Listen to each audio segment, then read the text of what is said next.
No vídeo de hoje, eu quero falar sobre o papel do bode expiatório numa família narcisista.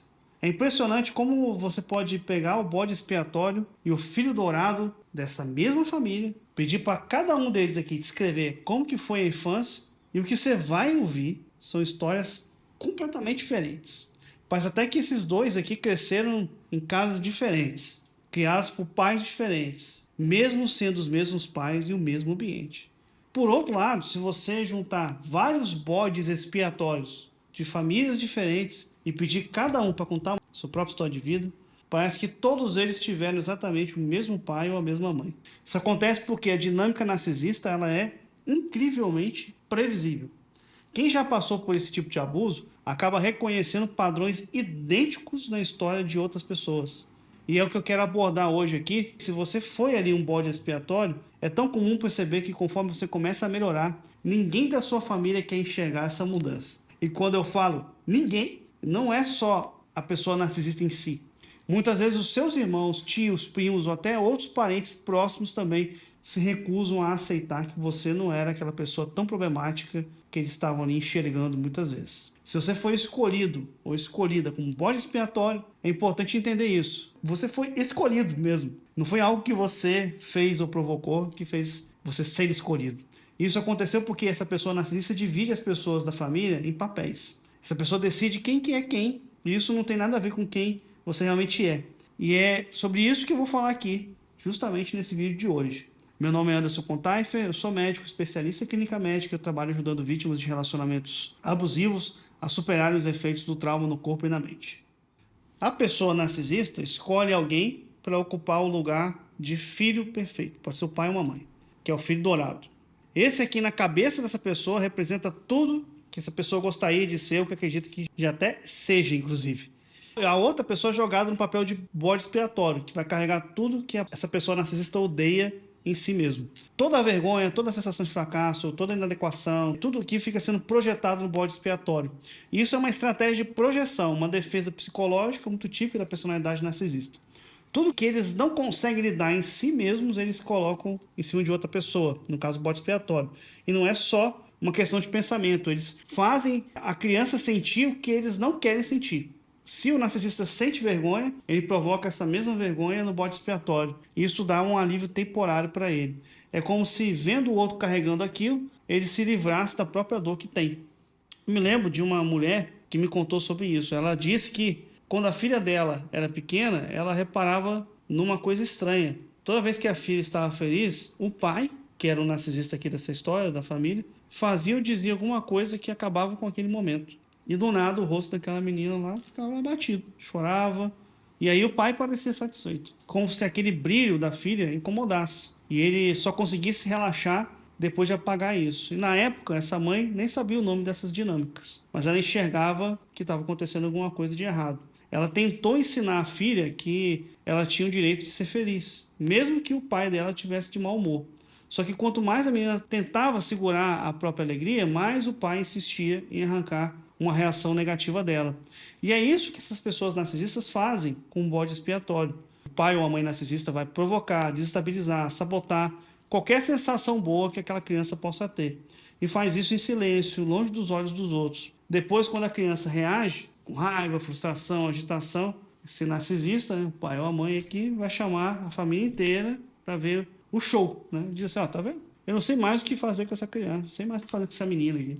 Ela tem algum problema emocional. Só que o que ele está fazendo aqui na prática é projetar todos os próprios problemas emocionais naquela criança. O que você está vendo não é um filho problemático, é um adulto disfuncional que está transformando uma criança saudável no reflexo da sua própria bagunça interna.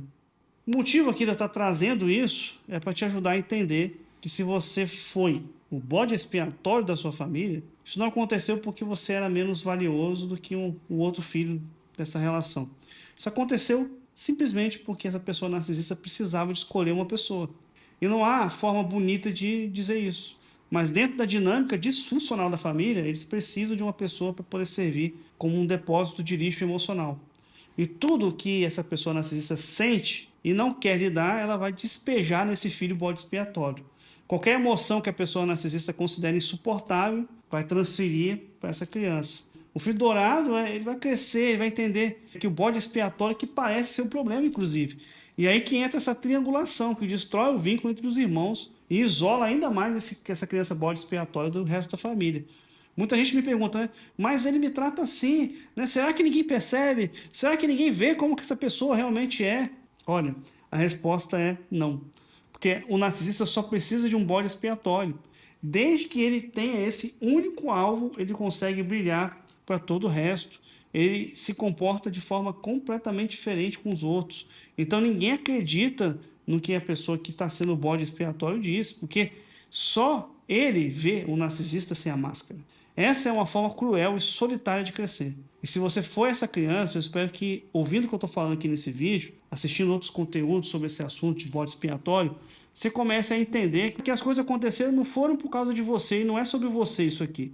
Te tratar dessa forma nunca teve nada a ver com quem você é. Sempre teve a ver com a forma distorcida que esse seu pai ou essa sua mãe narcisista enxergava a própria realidade. Mas só entender isso não cura. Entender ajuda a explicar a dor, ajuda a dar algum alívio, mas não resolve. Ser tratado dessa forma deixa marcas que te acompanham pela vida inteira. E se você não fizer um trabalho interno de cura, essas marcas vão aparecer em todos os seus relacionamentos daqui para frente. Agora, guarde essa informação, porque isso é muito importante. Por mais estranho que pareça, ao contrário do filho dourado, o bode expiatório tem uma vantagem. Tá ficando maluco? Não, não tô não. A maioria dos bodes expiatórios acaba percebendo que existe algo errado. Eles olham para dentro e sabem que tem algo quebrado ali. O filho dourado, por outro lado, né, ele cresce acreditando que não há problema algum. Ele acha que o problema é você. Por isso ele nunca investiga a própria família, ele nunca questiona a realidade que foi imposta. E por causa disso, muitos filhos dourados acabam crescendo e se tornando até narcisistas. Ou até permanecem presos nessa dinâmica completamente dependente do pai ou da mãe que são narcisistas. Eles nunca desenvolvem uma identidade própria. Eles nunca descobrem quem realmente eles são. E isso é triste, mas o bode expiatório ele tem essa chance. É aqui que entra uma das armadilhas da recuperação. Quando o bode expiatório começa a se curar, quando ele começa a perceber que não tem nada de errado com ele, ele é uma pessoa comum, né, vamos dizer assim, só lidando com os efeitos de uma infância normal, é muito comum essa pessoa voltar para a família esperando algum tipo de validação. Meu amigo, você vai ficar esperando que a família enxergue você finalmente de verdade e confirme, né? É verdade, né? Você não é essa pessoa problemática, não. Olha só como é que você está bem agora. E o problema é que essa validação quase nunca vem. Isso derruba muita gente que está no meio do processo de cura. A pessoa volta para a família se sentindo mais forte, esperando ser reconhecida e acaba recebendo o mesmo olhar de sempre, o olhar de quem continua te vendo como um problema da família. Isso pode te jogar de volta na estaca zero da sua recuperação. Então eu quero que você entenda uma coisa aqui. Se a sua família se recusa a te enxergar de um jeito diferente, isso não é porque você não mudou. Não é porque você não curou nada. E com certeza não é porque você ainda tem algum problema. Eles não querem ver a sua mudança, porque se enxergarem que você está bem, isso obrigaria cada um deles a olhar para dentro de si. Eles teriam que questionar tudo que acreditaram e que viram nas suas vidas até agora. E para muita gente é mais fácil manter a ilusão do que lidar com a própria verdade, que a verdade é dura. E tem um detalhe aqui importante. Muitas vezes o pai ou a mãe narcisista convence até o outro cônjuge de que aquela versão distorcida é a verdade. E isso cria um sistema onde toda a família funciona baseada na mentira que esse pai ou que essa mãe narcisista contou.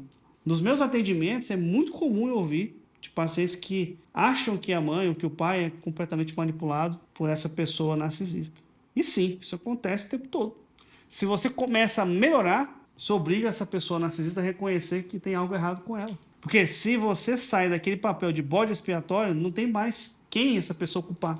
E com isso, as verdadeiras cores do narcisista começam a aparecer. Só que eles não querem isso de jeito nenhum. Eles precisam de manter dentro do papel de que te deram aqui. Eles querem manter você lá. Já o pai ou a mãe, que não são narcisistas, que também foram manipulados, ficaram presos nessa dinâmica, eles também teriam que encarar a própria vida de frente. Teria que admitir que passou anos e anos dentro de uma relação abusiva, tanto psicológica como emocional. Teria que aceitar que foi manipulado ou manipulada, que a versão da realidade que acreditou por tanto e tanto tempo era uma mentira. E a verdade é que muitos pais não estão prontos para lidar com isso, nem querem. A mesma coisa acontece com os irmãos. Para que seus irmãos te enxerguem de outra forma diferente, isso implicaria aceitar que o verdadeiro problema é a outra pessoa, ou seja, o pai ou a própria mãe narcisista, que colocou esses irmãos lá no papel de filhos dourados. Então ninguém quer reconhecer a sua cura, porque isso obrigaria todo mundo a olhar para si, para dentro de si. E eles não querem fazer isso. Eles já se acostumaram tanto aos próprios papéis que aquilo virou o normal deles. Por mais doentio que seja, é confortável. E onde isso deixa você que é bode expiatório? Chega uma hora em que você precisa engolir essa verdade. Essa é a sua família. E se a família não quer mudar, você vai ter que decidir o que é saudável para você. Quanto a decidir qual nível de contato você quer manter com essas pessoas, essa é uma decisão totalmente pessoal. Mas eu quero te lembrar de duas coisas importantes. A primeira é que se você escolher não cortar o contato, que é até compreensível, eu te entendo, afinal, a sua família, seu pai, ou sua mãe, ou os dois, ou seus irmãos, inclusive, você vai precisar de trabalhar seus gatilhos emocionais, porque essa família vai provocar esses gatilhos de propósito. Eles vão te provocar para manter viva na sua cabeça, e na cabeça deles mesmo, a ideia de que o único problema aqui é você. Toda vez que você reage de forma explosiva ou descontrolada, isso serve como prova para eles de que estavam corretos sobre o que você é. Então, se você decidir manter o contato, se certifique de que esses gatilhos foram trabalhados, meu querido, minha querida. Assim, quando eles fizerem alguma coisa, você vai conseguir olhar para aquilo com um distanciamento. E não é que você não vai deixar de não gostar ou vai gostar, nada disso. Você não vai ser arrastado ou arrastada para aquela resposta automática de luta ou de fuga. Você vai simplesmente observar e pensar, só minha mãe aqui sendo ela mesma, só meu pai sendo ele mesmo, é só meu pai aqui fazendo o que ele sempre fez, só meu irmão fazendo o que ele sempre fez, e ainda bem que eu saio desse ciclo. E você vai seguir firme. Já a segunda coisa é que você não precisa da validação da sua família para poder seguir em frente. Você não precisa que eles olhem para você e digam assim, é verdade, né? Você nunca foi o problema. Isso não é o que vai te permitir recuperar. Você pode até precisa segurar firme a sua própria realidade, mesmo que ninguém valide. Eu digo isso porque eu vejo muita gente chegar bem perto de atravessar essa linha e construir uma vida nova, só que travam esperando a validação da família. Nem sempre ela vai vir, e eu vou te falar, a maioria das vezes ela não vem. Eles ficam esperando esse carimbo de inocente. Não vai rolar. Esse carimbo não vai chegar. Então, fique com a sua verdade, mesmo que eles não reconheçam essa verdade nunca. E além disso, mantenha suas fronteiras bem firmes. Mesmo sendo uma pessoa adulta, seus pais e seus irmãos, sendo adultos, eles vão continuar testando seus limites. Saber quais são suas barreiras emocionais e físicas e principalmente garantir que você vai protegê-las é muito necessário. E é claro, é muito importante fazer o trabalho interno para poder processar os efeitos disso tudo, porque esses efeitos não vão sumir um toque de mágica sozinho também. Essa dinâmica te ensinou lá atrás que você não podia ter sentimentos, que você não podia se posicionar, que você não importava, que você não era uma pessoa digna de amor, que tinha algo errado com você, que você era uma pessoa ruim. Tudo isso aqui precisa ser desmontado um a um. Só assim você vai conseguir criar um futuro saudável, ao invés de repetir seu passado nas próximas relações. Então procure os recursos e as ferramentas certas para te ajudar nesse processo. Se você sente que, apesar de todo o esforço, a sua mente e o seu corpo eles estão presos ao que aconteceu, isso pode ser um reflexo da maneira como o seu sistema nervoso aprendeu a reagir a esse abuso. Sem um suporte certo, você vai continuar sabotando a sua vida, mesmo que essa pessoa narcisista nem esteja mais ali por perto de você. E é por isso que, quando você faz uma consulta médica, quando eu atendo você numa consulta particular, eu ajudo você a entender o impacto que isso está causando em você, no seu corpo e na sua mente, e vou te ajudar a ter uma melhor resposta a isso. Se você sofre de ansiedade, de transtorno de estresse pós-traumático complexo, insônia, dores crônicas ou sintomas persistentes, existe tratamento. Se você quiser consultar comigo, você pode clicar no link que está na descrição desse vídeo aqui ou digitar o endereço que aparece na sua tela. Mas eu sei que muitas pessoas, elas até gostam da ideia da consulta, elas queriam fazer a consulta, mas elas não têm condição para isso, de fazer um sistema de consulta, quinzenal, mensal. Então, para essas pessoas, existe o método Quebrando as Algemas, que é um método em vídeo, que foi desenvolvido para pessoas que são vítimas de relacionamentos narcisistas, e ele vai ajudar a você encontrar ferramentas de distanciamento emocional, algumas técnicas para poder contornar a amnésia de abuso, que acontece muito nessas relações narcisistas, os exercícios para você poder também lidar com a culpa e a vergonha que ficam aí muito à tona, orientações sobre como lidar com o abusador quando você tem um filho com essa pessoa, e também muitas outras ferramentas que vão te ajudar ali, São 69 aulas, tem várias ferramentas para ajudar você a reconstruir a sua identidade. Vai ter acesso ao conteúdo em PDF também, para você poder ler, imprimir, acompanhar a aula. Você vai poder entrar num grupo de apoio no WhatsApp com pessoas que vivenciaram o mesmo que você, que já estão no processo mais avançado de cura. Bem, algumas pessoas querem contribuir com o meu canal do YouTube ou não tem condição nem para uma consulta ou para o Quebrando as Algemas. Se você quiser ser um membro do meu canal, você vai poder entrar no grupo do WhatsApp de apoio. Você vai poder sugerir alguns temas para os vídeos. Você pode também assistir algumas lives que eu fiz exclusivas só para quem é apoiador do canal. E também ter alguns descontos nos meus produtos e serviços. Então, se você quiser ser membro do meu canal, tem aqui um botão aqui embaixo, seja membro. E se você chegou aqui, o mais importante para mim de tudo, sinceramente, é te pedir que você curta esse vídeo, né? Vai ali no like, curta e comente sobre a situação da sua vida, sobre o que você achou desse vídeo aqui, a sua experiência, porque isso faz o YouTube entender e dar relevância para esse conteúdo que eu crio aqui e ajuda muito no meu trabalho. Você vai ajudar muita gente se você puder fazer isso. Tem esse vídeo aqui para você poder aprofundar, 3 etapas para vencer o trauma do abuso narcisista. Você vai acompanhando mais outros vídeos, vai aprender mais sobre esse assunto tão complexo que é o transtorno de personalidade narcisista. Muito obrigado por ter chegado até aqui, um grande abraço e até o próximo vídeo aqui no meu canal.